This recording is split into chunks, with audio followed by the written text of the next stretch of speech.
We are making Baba Ganoush. Baba Ganoush, it's eggplant.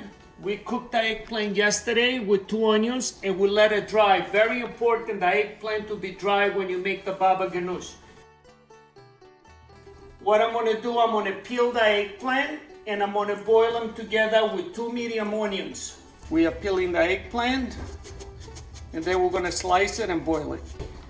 The eggplant is peeled, so what I'm gonna do, I'm gonna slice the eggplant. We're gonna put it in the pot and we're gonna boil it together with the onions. We have 2 medium onions.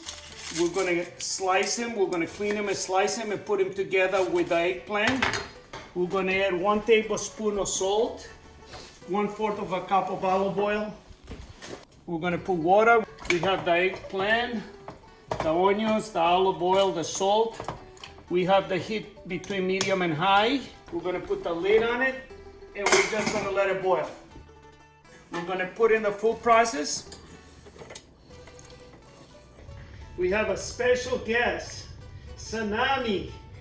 Hello. It's good to see you. Good to see you too. Okay, Sanami, we have the 2 eggplant here with the onions, and we have olive oil. So right now what I need you to do, to put 2 tablespoons of dry cilantro. We're gonna add 1 cup of tahini. We're gonna add 2 tablespoons of lemon juice. Any salt, it's up to your taste. If you like to add more salt or less salt, it's up to you. 1/2 teaspoon of cayenne pepper. You can use jalapeno peppers or white pepper.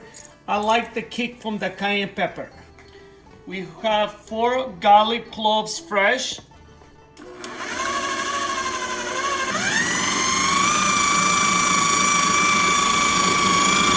I think we have a winner. Sanami, you gotta try it. Not bad, right? Nice and creamy. Yeah.